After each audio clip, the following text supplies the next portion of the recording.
Bom, no dia 24 de agosto de 2023, apresenta seu voto o ministro Cristiano Zanin.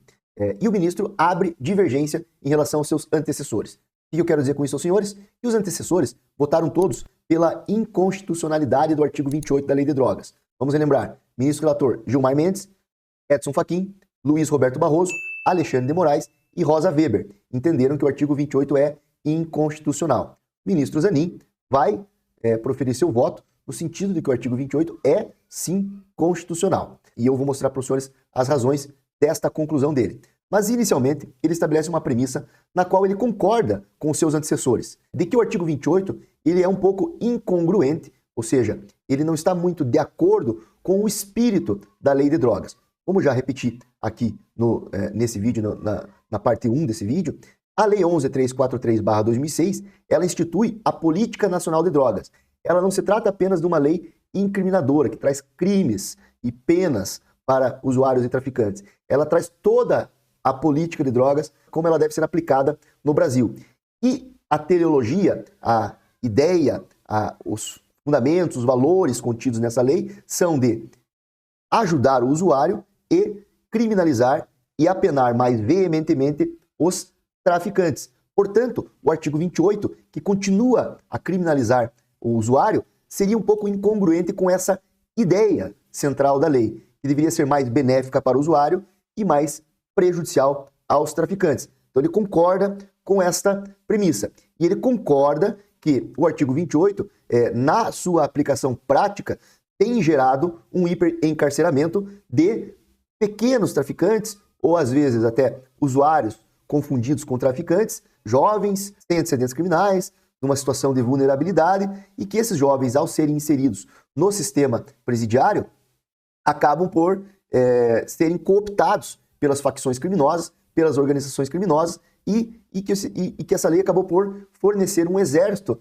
de soldados às organizações criminosas. Então ele concorda que, de fato, há um problema na lei, mas ele entende que a declaração de inconstitucionalidade do artigo 28 seria ainda pior, pelos seguintes fundamentos. Apesar de reconhecer que o artigo 28 traz esses problemas que foram mencionados, o ministro Zanin acha que a sua declaração de inconstitucionalidade seria ainda pior, porque, na visão dele, a declaração de inconstitucionalidade retiraria o texto da lei. Ou seja, ao considerar o texto inconstitucional, ele passa a não ter mais vigência, seria expurgado da legislação.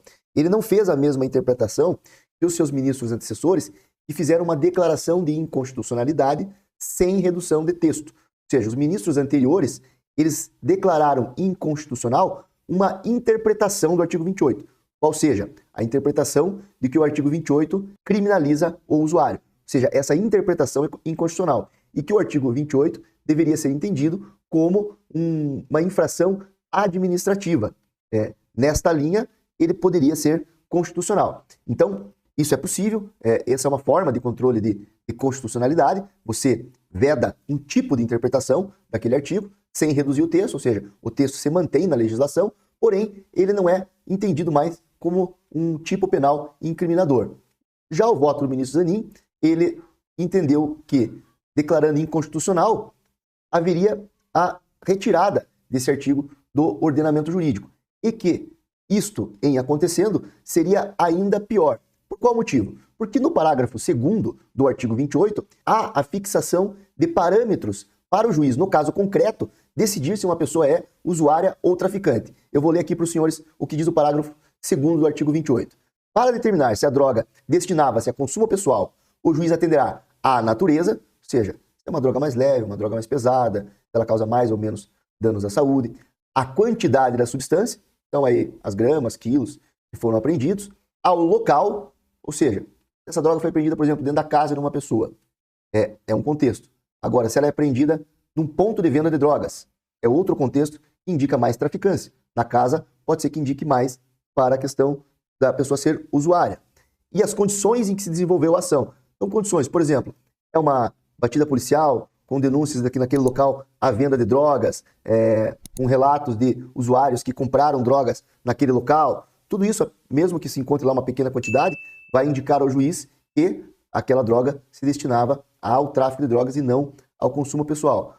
Agora, uma outra situação, uma blitz. Então, pega um casal com 2 baseados de maconha dentro de um carro, sem mais nada que indique traficância, vai fazer com que o juiz caminhe para o entendimento de que aquelas pessoas são usuárias e não traficantes. Então, em resumo aqui, o que diz? Para determinar se a droga se destinava a consumo pessoal, o juiz atenderá à natureza, à quantidade da substância apreendida, ao local, às condições em que se desenvolveu a ação e as circunstâncias pessoais e sociais do agente, bem como a conduta e os antecedentes. O parágrafo 2º estabelece os critérios que devem nortear o juiz no momento de entender se uma pessoa é traficante ou usuária.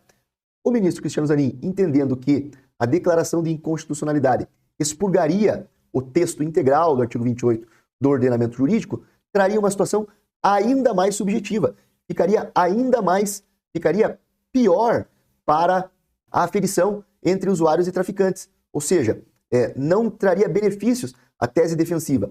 O que objetivava a tese defensiva do recurso? A declaração de inconstitucionalidade do artigo 28 para que usuários não fossem mais presos. Só que expurgar o artigo 28, na visão do ministro Cristiano Zanin, retirando esses critérios para o juiz, haveria ainda mais confusão. Mais pessoas ainda poderiam ser presas como traficantes, quando, na verdade, elas poderiam ser usuárias. Então, apesar do artigo 28, na visão do ministro, não ser um bom artigo, tirar ele seria muito pior. O segundo fundamento apresentado pelo ministro Cristiano Zanin tem a ver com julgados anteriores do STF a respeito do artigo 28 da Lei de Drogas. A tese de que o artigo 28 é inconstitucional, ela está sendo tratada neste julgamento. Mas o artigo 28 já foi trazido ao STF sobre um outro enfoque, também no sentido dele ser ou não ser crime, porém a partir de uma outra perspectiva, da que a ausência de penas restritivas de liberdade como consequência da infração até então criminosa do artigo 28 seria incongruente com a lei de introdução ao Código Penal. O que diz a lei de introdução ao Código Penal? Que crime é tudo aquilo, todas aquelas condutas apenadas com reclusão ou detenção, e contravenções penais, as condutas apenadas com prisão simples e multa. Portanto, o artigo 28 não traz nenhuma dessas penalizações, porque o artigo 28 não traz nenhum tipo de prisão para quem o infringe. Então, alguns entenderam, na época da promulgação da lei, que esse artigo 28, na verdade, apesar de ele estar no capítulo de crimes da Lei de Drogas, ele crime não seria, porque não possuía nenhuma pena restritiva de liberdade. Então, o STF, sobre este questionamento, já se pronunciou anteriormente, em um julgado de relatoria do saudoso ministro Sepúlveda Pertence, foi o entendimento de que, apesar de não haver penas restritivas de liberdade, não teria havido abolício crimes. Este era o fundamento da época. As pessoas que haviam sido condenadas pelo crime de uso de drogas apelaram ao Supremo dizendo, olha, agora não tem mais pena de prisão. Se não tem mais pena de prisão, não é crime e nem contravenção penal. Portanto, houve um abolício crimes, houve uma exclusão do crime de uso de drogas. E o STF entendeu na época que não, que apesar de não haver essas penas restritivas de liberdade, o artigo 28 continuava sendo um crime. E aí, um crime sui generis, um crime diferenciado, um crime que não possui penas restritivas de liberdade, mas que possui os outros efeitos de uma eventual condenação criminal. E que desde então o STF vinha decidido dessa maneira. O que quer dizer aí o ministro Cristiano Zanin? O STF, apesar de sobre outro enfoque, já reconheceu o artigo 28 como um artigo incriminador e que este seria um fundamento para continuar se entendendo dessa maneira. E houvesse ali uma inconstitucionalidade, isso não está no voto do ministro, é uma interpretação que eu fiz do voto dele. Se houvesse ali uma visão do STF de que o artigo 28 seria inconstitucional, apesar de ele ter chego no tribunal sob este enfoque da ausência de penas restritivas de liberdade, essa inconstitucionalidade já teria sido declarada anteriormente. Isso foi mais ou menos o que eu depreendi desta parte do fundamento. Então ele quer dizer que essa situação já foi julgada pelo STF. E o STF entendeu anteriormente que o artigo 28 sim continuaria sendo um tipo penal incriminador. Terceiro fundamento do ministro Cristiano Zanin é de que o problema não é o artigo 28 em si. Quero dizer, não é a criminalização da posse de drogas para uso pessoal com a aplicação de medidas educativas, conforme está previsto na legislação. O problema seria a má aplicação desse artigo 28 pelos policiais, promotores e juízes quando analisam algum caso concreto. O que seria essa má interpretação? Considerar usuários como pequenos traficantes. Ou seja, o sistema judicial estaria sendo severo demais, pegando pessoas em situação de vulnerabilidade social, com pequenas quantidades de drogas e as prendendo como pequenos traficantes, quando, na verdade, elas, muitas vezes, poderiam ser entendidas como usuárias de drogas e, sendo usuárias, receberiam medidas socioeducativas, medidas educativas e não medidas de restrição de liberdade. Então, o hiperencarceramento, o encarceramento em massa, gerado pelo artigo 28, não é um problema do artigo 28, na visão do ministro, mas sim de aplicação dele. Então, aqui eu volto ao primeiro fundamento que o ministro apresentou. Ele diz que o artigo 28 estabelece os critérios para se distinguir um usuário de um traficante e que talvez, esse é o meu entendimento, esta parte do voto do ministro, esse parágrafo segundo não está sendo bem usado pelo sistema judicial. Quando eu falo sistema judicial aqui, eu estou englobando aí policiais, promotores, todo mundo que está envolvido na persecução penal. E então, se estaria apenando demais possíveis usuários como pequenos traficantes. Então, resumindo, o artigo 28 não seria o problema em si, mas a aplicação dele, ou a má aplicação dele, é que sim seria o verdadeiro problema. Nesse ponto, eu tendo a concordar com esta motivação apresentada pelo ministro Cristiano Zanin. Vejam, a parte da fundamentação apresentada pelos ministros anteriores de que haveria um hiperencarceramento, que estaríamos levando ao sistema presidiário muitos possíveis usuários como pequenos traficantes e eles estariam alimentando as facções criminosas, não tem muita relação com a análise de constitucionalidade do uso de drogas ou não. Então, qual é o fundamento da tese recursiva? O fundamento da tese recursiva é de que utilizar drogas para consumo pessoal é algo da esfera da vida privada, da intimidade do cidadão. Então, de novo, repetindo o que falei em outros momentos, de um lado temos o direito fundamental à vida privada e à intimidade, e de outro lado, a saúde pública, que seria, até então, o bem jurídico tutelado pelo artigo 28. Então, esta análise constitucional, do ponto de vista jurídico, o problema é esse. É constitucional ou não criminalizarmos uma pessoa que consome drogas? Quando digo drogas, as drogas ilícitas, aquelas contidas na resolução da Anvisa. E aí estabelece-se um conflito entre direitos fundamentais, entre o direito à saúde pública, à saúde de todos, e o direito de uma pessoa sozinha, de forma isolada, utilizar drogas para consumo pessoal. Os ministros antecessores apresentaram, em boa parte dos seus votos, a questão do hiperencarceramento, das muitas prisões, mas isso não é... Nós não estamos prendendo usuários, estamos prendendo traficantes. E eles aludem em seus votos que esses traficantes, pequenos traficantes, na verdade, na maioria dos casos, seriam de usuários. É por isto que nos votos antecessores, eles acharam necessário a fixação de um critério mais objetivo para se distinguir usuário de traficante.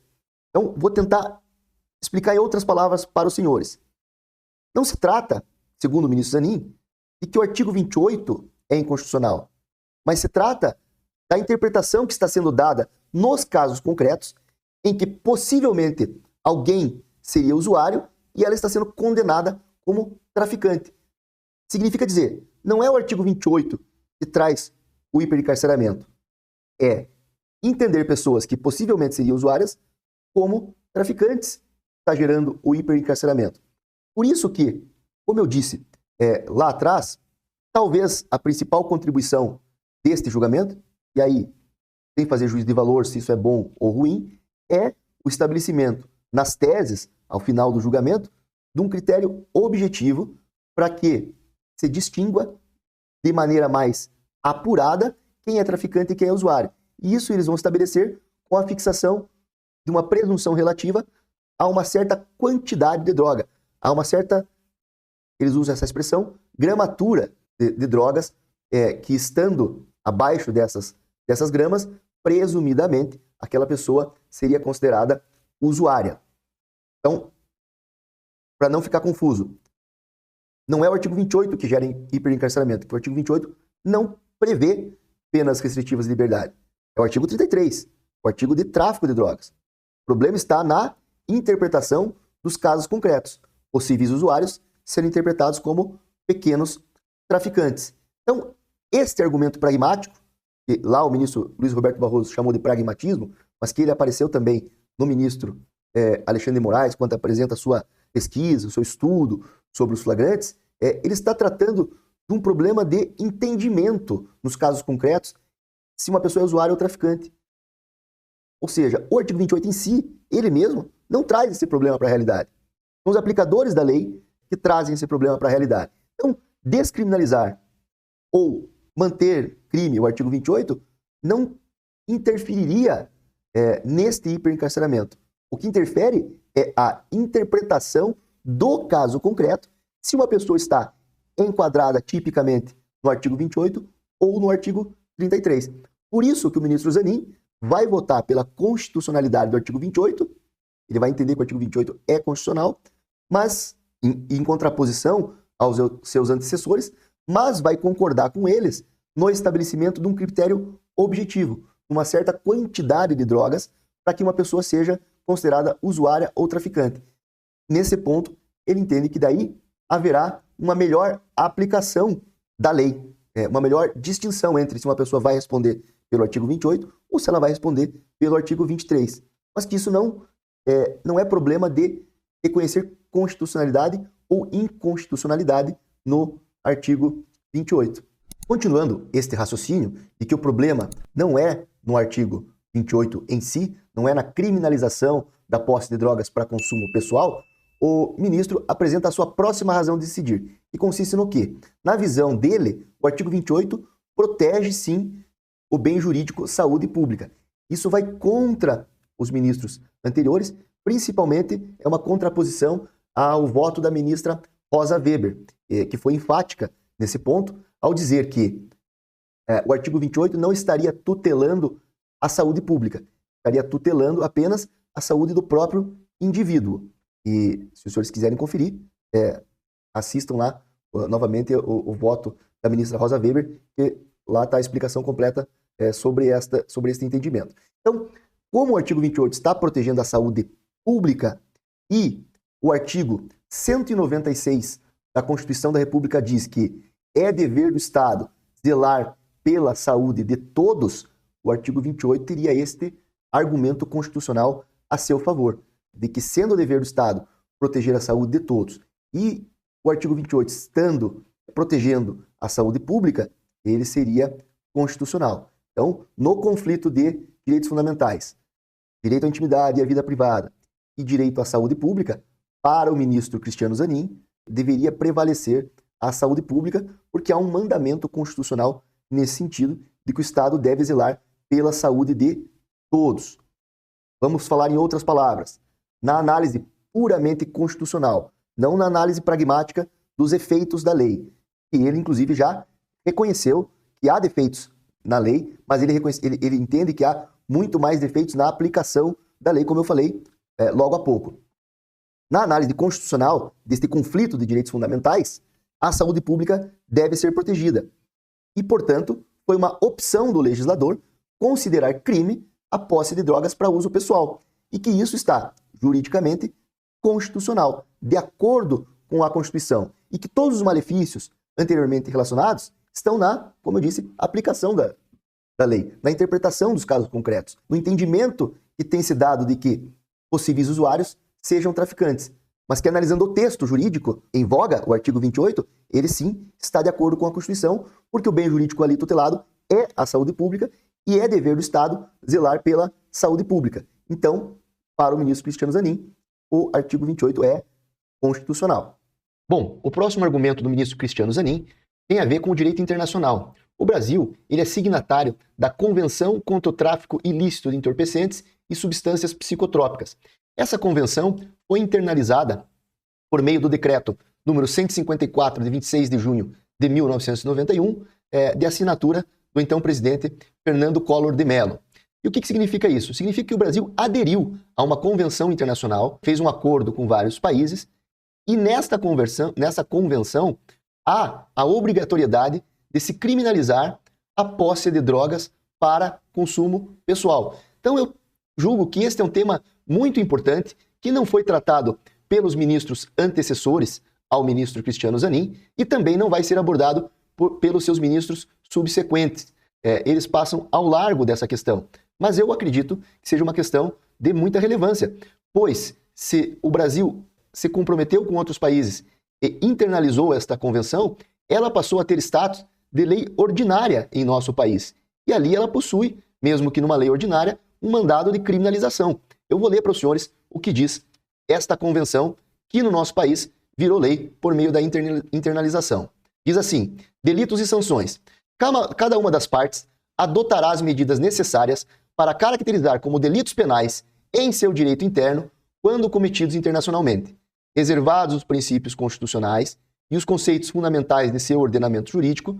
Cada parte adotará as medidas necessárias para caracterizar como delito penal, de acordo com o seu direito interno, quando configurar a posse, a aquisição ou o cultivo intencionais de entorpecentes ou de substâncias psicotrópicas para consumo pessoal.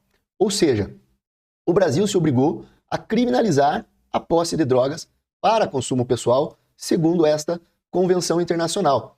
Então, o julgamento do STF, para além de considerar o artigo 28 inconstitucional, e essa é a maioria que vem se formando e que vai se formar até o final do julgamento, ele não só retira a eficácia criminalizadora do artigo 28, mas também vai de encontro a esta convenção internacional que foi internacionalizada e que possui status de lei ordinária. Só que os ministros não tocaram nesse assunto, não trataram desse assunto. E eu acredito que é algo que deveria ter sido abordado por todos. Então, fica o questionamento de como que fica essa situação. Essa lei ordinária, ela passa a não ter efeito, ela passa a ser considerada inconstitucional por arrastamento. Fica uma questão aí em aberto, porque isso não foi tratado no julgamento, nem tampouco nas teses ao final desse julgamento. Né? E outra coisa que o ministro Zanin lembra, ele fala o seguinte, que apesar desse dever de criminalização não ser absoluto, os países que adotaram a descriminalização das drogas para consumo pessoal editaram leis específicas para disciplinar conjuntamente a forma de aquisição de tais substâncias. Ou seja, a descriminalização da posse para uso pessoal, ela veio por meio de lei. E junto com essa lei, também veio a regulamentação da forma de aquisição. Ou seja, deu uma regulada no sistema. Nunca, aparentemente, pelo que todos os ministros falaram, essa decisão de descriminalização partiu do Poder Judiciário. Nos países que foram usados como paradigmas pelos outros ministros, sempre a descriminalização veio do Poder Legislativo. E assim, de alguma forma, regulamentando também a cadeia de produção, ainda que uma parte dela, ou seja, pelo menos a forma de aquisição, a forma de fornecimento. E segundo o ministro Zanin, mesmo nesses países, e aí ele cita como exemplo o estado da Califórnia nos Estados Unidos, eles estão revendo essa descriminalização por entenderem que após um determinado período de tempo, os benefícios não foram melhores do que aqueles que a criminalização trazia. Ou seja, não há uma certeza de que realmente a descriminalização foi boa para o usuário. Isso na opinião do ministro Cristiano Zanin. Mas o que ele deixa claro é que essa descriminalização se deu por meio do processo legislativo, da edição de leis, e nunca do Poder Judiciário. E aí ele conclui seu voto, repetindo um argumento inicial, no sentido de que o artigo 28, no seu parágrafo 2º, traz os critérios, traz o embasamento para que um juiz distingua, no caso concreto, um usuário de um traficante. Vou reler aqui para os senhores. Para determinar se a droga destinável-se a consumo pessoal, o juiz atenderá à natureza e à quantidade da substância apreendida, ao local e às condições em que se desenvolveu a ação, às circunstâncias sociais e pessoais, bem como à conduta e aos antecedentes do agente. Ele estabelece vários critérios e o juiz precisa passar por todos para, ao final, decidir se uma pessoa deve ser encarada como usuária ou como traficante. E, para ele, conforme ele vinha entendendo durante todo o seu voto, a declaração de inconstitucionalidade expurgaria o artigo 28 da nossa legislação e junto com ele esse parágrafo 2º. Retiraria do juiz, portanto, os parâmetros e tornaria a situação ainda mais subjetiva. É porque ele não fez o entendimento, como os demais ministros, de uma declaração de inconstitucionalidade sem redução de texto. Os outros ministros declararam a inconstitucionalidade da interpretação criminalizadora do artigo, mas o mantiveram no texto para que a conduta continuasse como infração administrativa e para que esses critérios permanecessem. Então a conclusão do ministro Zanin é no sentido de negar provimento ao recurso, mas, ou seja, mantendo a constitucionalidade do artigo 28, mas entendendo aí que vai ser voto vencido, contribuir na fixação da tese que vai ser promulgada junto ao acordo. E ele sugere, então, como critério objetivo para a distinção entre usuário e traficante, a fixação de 25 gramas de maconha ou 6 plantas fêmeas. Ou seja, tendo isso ou abaixo disso, presumidamente se declararia aquela pessoa como usuária. Tendo acima disso, presumidamente se entenderia ela como traficante, sabendo que é uma presunção relativa e pode ser desconstituída no caso concreto, à luz das demais circunstâncias que envolvam a situação. É nesse sentido que vota o ministro Cristiano Zanin.